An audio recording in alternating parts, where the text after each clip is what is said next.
All right, I'm gonna start doing smaller chunks because I just did a 6-minute thing and it fritzed out on me. So I'm gonna do a shorter, abbreviated version. But I figured I'd do an update of where things stand, and basically I'm at the point of my engine circuit is here. So this is engine battery, is one of the batteries that is currently working. It's starting the engine, and its role is to start the engine and run an emergency bilge pump that's wired into it, and that's it. And it's separate from the house bank so that if somebody leaves on a light, it doesn't deplete the engine battery, and we can still start the engine to charge everything up if everything's working. So that's our eventual goal. And so I've got power here. I can flip the switch on, and that basically sends power here to the starter on the main motor, and it starts it up. It also has power coming off here, and this is a combined crossover switch that will then power the house bank in case of emergency, or the house bank can power the engine, vice versa. And so that goes from here, you flip the switch, I think all this you'll be able to see it, and then this basically comes to this, which is what sends power all here.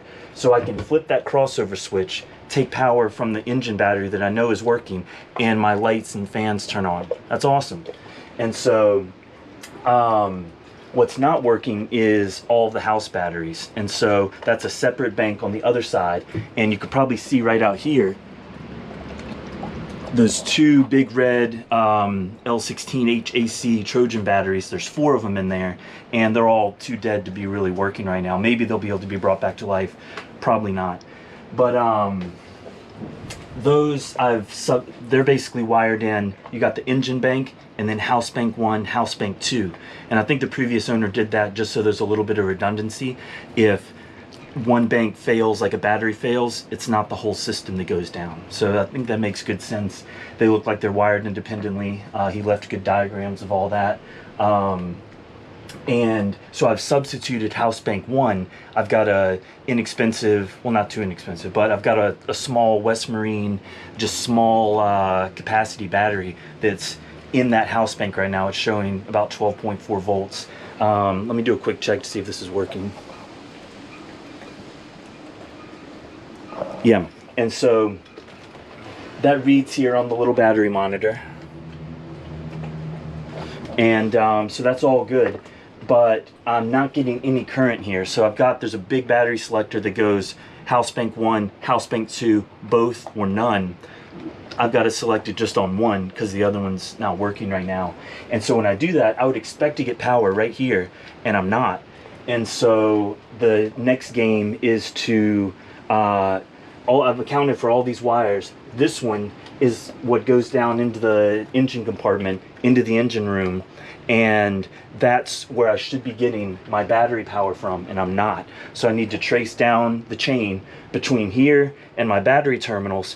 Somewhere is not the circuit's broken, or there's a fuse messed up, or a connection that's bad, or something.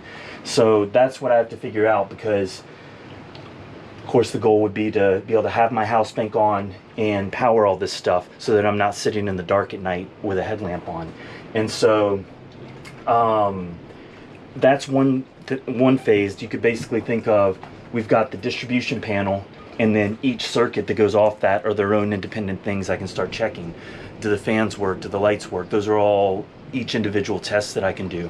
But we have to get power here. So that's distribution panel, batteries. So I need to be getting basically power from my batteries to this point and to my engine point to run all this stuff. Then the next problem is whatever power I take out, I have to put back in, otherwise the batteries will die and I won't be able to start the engine, and the batteries will run dead and all that.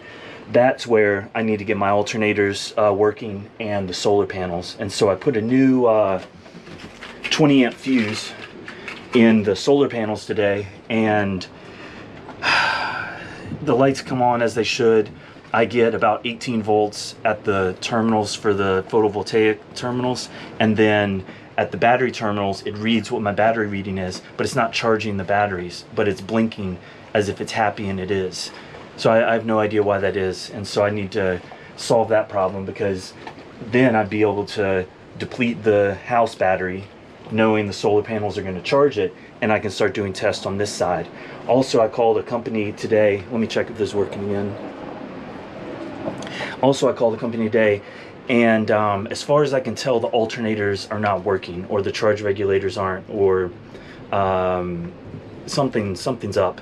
And there's a company that'll take them on their bench and test them. So I'm going to take both alternators, both voltage regulators in tomorrow, and they'll test them for me, so I'll know if they work or not, and I can take that out of the equation. And so I'm guessing they're not going to work, or maybe the diodes got blown or something else. I don't really know, but they'll tell me. They're the experts, and at that point we should be able to start narrowing it down, because if I can get power from the house batteries to here, which I can work on while the alternators are being serviced, that's great. Then I just need to be able to charge them back, which is alternators, charge controllers to the batteries. So that's starting to get there.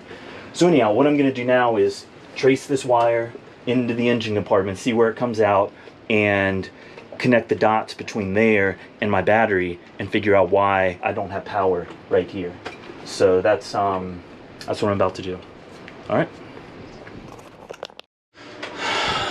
Okay.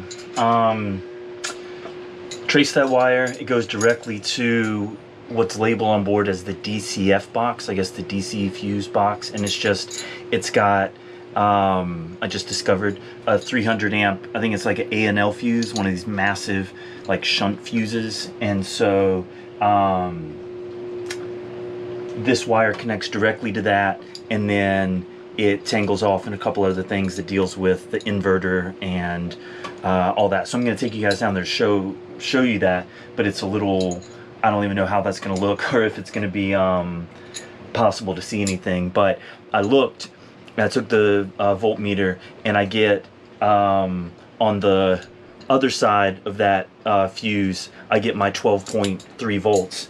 On this side I don't, and in between you can see where this big 300 amp fuse is burnt out in the middle. So that's great. I don't know what caused that surge or anything else, but I need to now go tomorrow, go get a 300 amp fuse, plug it in, and I'll get power here, and I can start messing with stuff.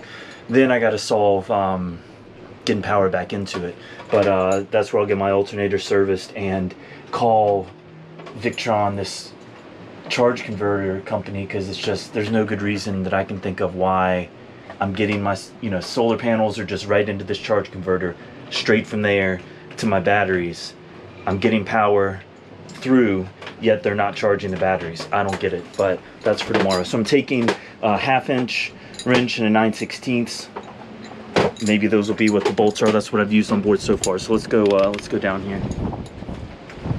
All right, this is the engine room, which is actually super cool. It's a little scary, I guess, if you're not used to crawling into tight spaces, but it's kind of a gift to be able to have this much space to work on things. So I'm gonna lure myself in, and I think,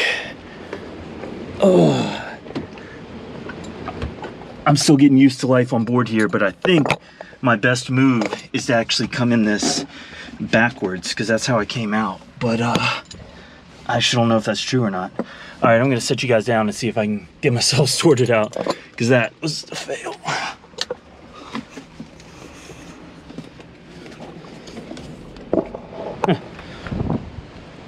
Pretty sunset. All right.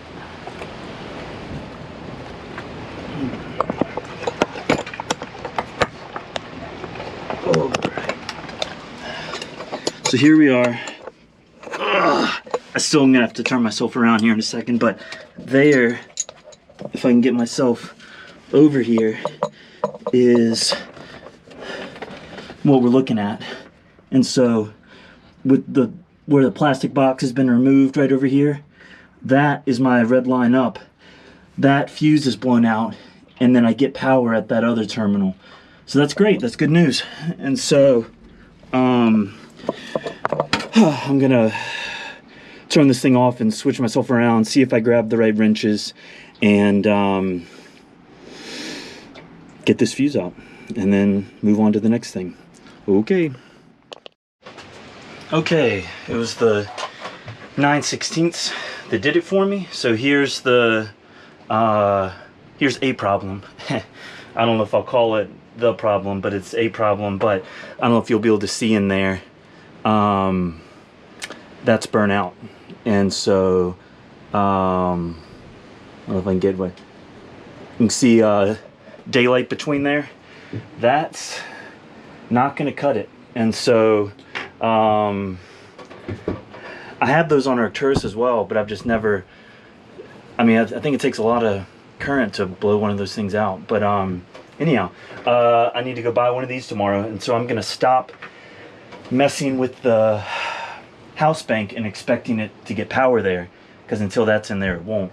And so I'll put a pause on that, and now I'm going to do the alternator testing people. They do a lot more than that, but the people I'm going to take it to recommended making sure I rev up the engine, because what was the term? It's like some alternators aren't self-exciting. You need a higher RPMs for it to work. But I would anticipate if I turn on the key, which I found the key, that I would see both regulators lighting up, even if the engine's not on.